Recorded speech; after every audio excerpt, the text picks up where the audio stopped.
حضرت اویس کرنی رضی اللہ تعالیٰ عنہ مسلمان ہوئے، بڑا دل چاہتا تھا حضور سے ملنے کو، آئے بھی 2 دفعہ، آپ نے باتیں سنی ہوئی۔ اماں بوڑھی تھی، ایک ادھر دیکھو میری طرف، اماں بوڑھی ہو اور ماں حکم دے دے کہ نبی پاک کے پاس نہیں جانا، کہا بیٹے میں کمزور ہوں، مجھے چھوڑ کے نہ جانا، چھوڑ کے نہ جانا۔ ایک دن بڑی منت کی، رو پڑے، اماں نے کہا بیٹا جانا، لیکن اگر حضور گھر نہ ہوئے تو تلاش نہ کرنا، میں فالج زدہ عورت ہوں، اٹھ کے چل نہیں سکتی۔ او بھائی، حضرت اویس کہتے ہیں میں نے دروازے پہ دستک دی، یہ امام شورانی کے جملے، سیدہ عائشہ صدیقہ اندر سے بولی کون ہے دروازے پہ؟ حضرت اویس کرنی دروازے پہ کھڑے، کون ہے؟ بڑی عاجزی، بڑی درویشی، کہنے لگے اماں جی ایک فقیر ہوں، یمن کا رہنے والا ہوں، ایک فقیر ہوں، ایک درویش ہوں، یمن سے آیا ہوں، محبوب سے ملنا ہے۔ اب وہ تو گھر میں حجرے میں تشریف فرما نہیں ہے، باہر دیکھ لو، مسجد میں یا کسی جگہ تلاش کر لو۔ حضرت اویس کرنی کی آنکھوں میں آنسو آئے، کہنے لگے وہ آئے تو بتا دینا کہ ایک کرن سے فقیر آیا تھا۔ یہ امام شورانی کے جملے ہیں۔ حضرت عائشہ کہتی ہے مجھے بتانا نہیں پڑا، محبوب گھر آئے تو آتے ہی پوچھنے لگے عائشہ کوئی آیا تھا؟ علم غیب رسول کے منکر اس حقیقت کو بھول جاتے ہیں، غیب مانا کہ راز ہے لیکن راز اپنوں سے کب چھپاتے ہیں۔ نبی کریم صلی اللہ علیہ وسلم کوئی آیا تھا؟ حضرت عائشہ نے سوال کی یا رسول اللہ آپ کو کیسے لگا؟ حضور فرمانے لگے کسی کی خوشبو آ رہی ہے، کسی کی، یہ امام شورانی کے لفظ ہے، کسی کی، اگرچہ غالب خوشبو خود محبوب کی ہے، کسی کی خوشبو آ رہی ہے۔ کہ حضور کرن کرنے والا کو فقیر آیا تھا، سلام چھوڑ کے چلا گیا۔ جناب عائشہ کہتے ہیں حضور کی آنکھوں میں آنسو آئے، میں نے کہا حضور وہ گیا کیوں؟ تو محبوب نے فرمایا اس کی ماں بوڑھی ہے۔ نبی رحمت صلی اللہ تعالی علیہ وسلم نے مولا علی شیر خدا اور حضرت عمر فاروق، بندے بھی حضور نے وہ چنے جو سرخیل ہیں دونوں، مولا علی، فاروق اعظم، امیر المومنین، دونوں کو بلایا اور بلا کے فرمایا یہ میرا جبہ لے جاؤ اور میرے بعد، میرے وصال کے بعد وہاں جانا کرن میں تمہیں اویس ملے گا، اسے میرا جبہ دینا۔ اور دیکھو کیا خوبصورتی ہے لفظوں میں، یہ بات ان کی شان کو کہاں سے کہاں لے گئی۔ محبوب فرمانے لگے اسے کہنا میری امت کی بخشش کی دعا کرے، اسے کہنا میری امت کی بخشش کی۔ حضرت علی المرتضیٰ کا رتبہ بھی ان سے زیادہ ہے، جناب عمر کا رتبہ بھی، اس کا مطلب ہے بڑا بھی چھوٹے سے کبھی کبھی دعا کے لیے کہہ سکتا ہے کہ یار میرے لیے دعا کر دینا۔ نبی کریم علیہ السلام نے جبہ دیا، جبہ دے کے بھیجا۔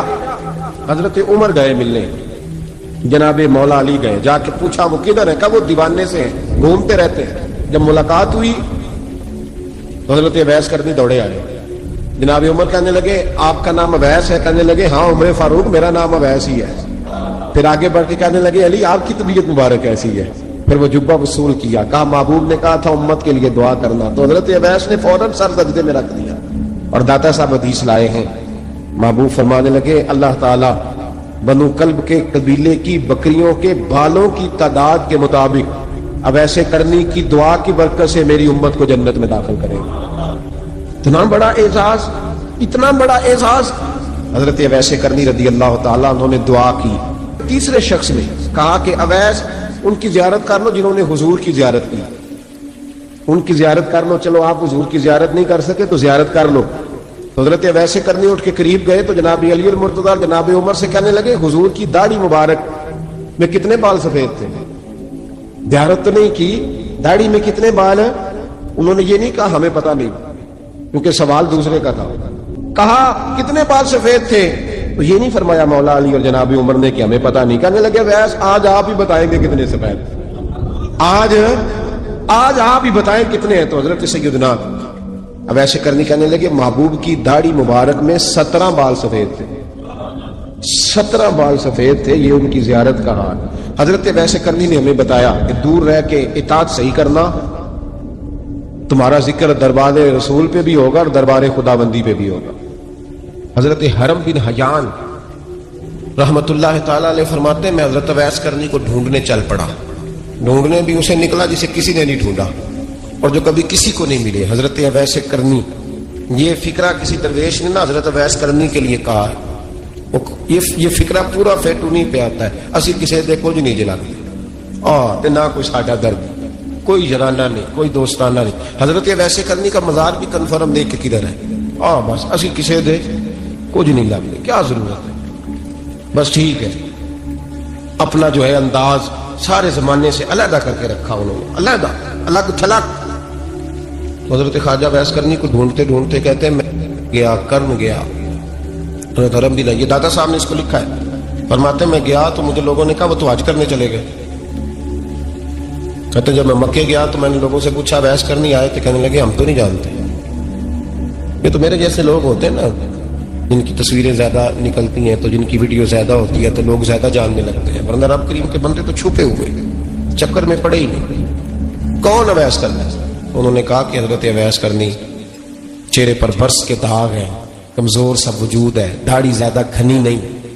جب حالات بتائے تو کہنے لگے اس طرح کے ایک شخص آیا تھا، اس نے طواف کیا تھا، پہلے بھی دنیا کرتی ہے پر جب اس نے کیا ہے نا تو اس کے طواف نے وہ خود بھی رویا ہے اور بھی بڑے روئے ہیں۔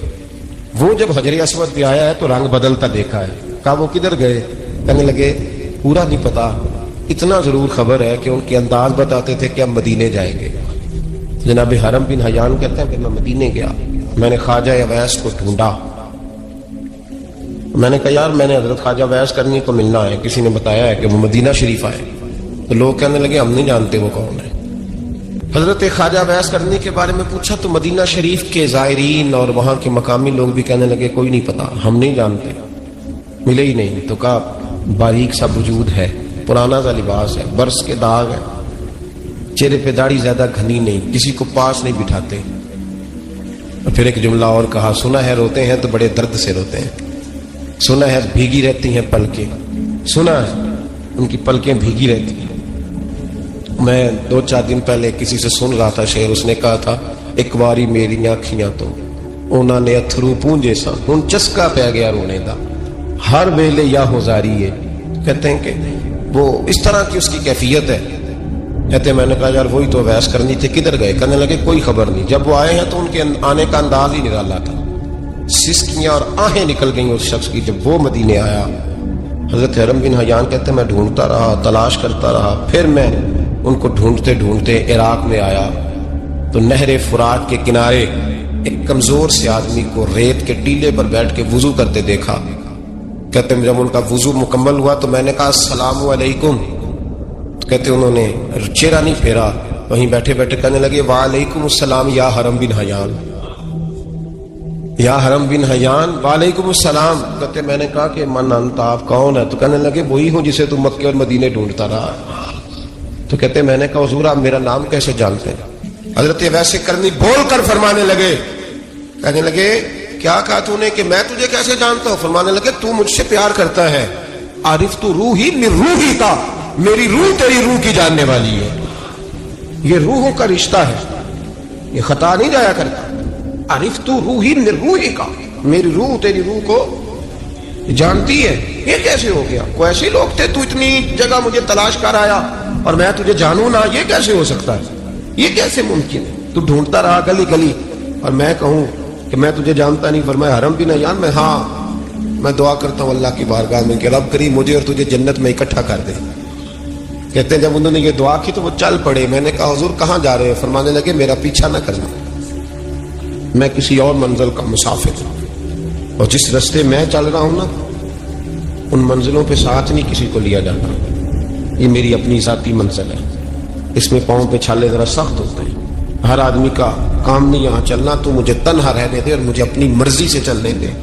کہتے میں نے منت کی تو کہنے لگی بس انہیں جدوجہد بڑی کی تھی تو تیرے ساتھ ملاقات کر لی، تجھے پہچان لیا، تیرے ساتھ بات کر لی، ورنہ میں کہہ چکا ہوں اسی کسے دے کچھ نہیں لگ دے۔ اسی لیے میں نے حضرت غالباً امام شورانی رحمۃ اللہ علیہ کے حوالے سے پڑھا ہے کہ قیامت کے دن جب حضرت ویسے کرنی جنت میں جائیں گے تو ممکن ہے اس وقت بھی لوگوں کو دیدار نہ کرایا جائے، بلکہ امام شورانی کہتے ہیں اللہ 70,000 فرشتے ان کی شکل کے پیدا فرمائے گا اور ان کے جھرمٹ کے اندر چھپا کے انہیں جنت میں داخل کرے گا۔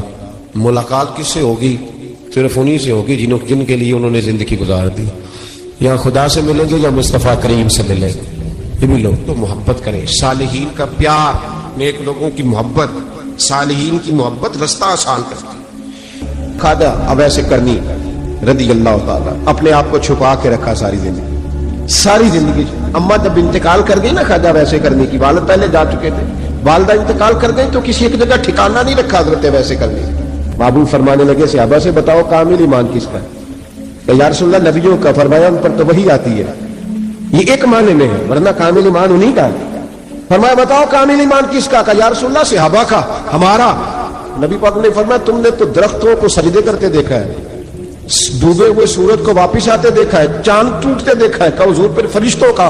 فرمایا وہ تو اللہ کے عرش کے پاس رہتے ہیں. کہ یا رسول اللہ ہماری پھر بس ہو گئی, آپ بتا دیں کامل ایمان کس کا ہے.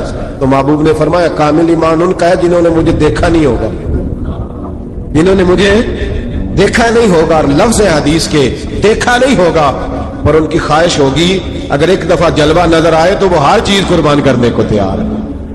ان کی یہ خواہش ہو. حضرت ویسے کرنی نے ہمیں بتایا کہ جو بن دیکھا پیار ہے نا, بن دیکھا, جس نے دیکھا نہیں اور اس کی یاد میں تڑپتا, دیکھا نہیں پر اس کی مالا جپتا.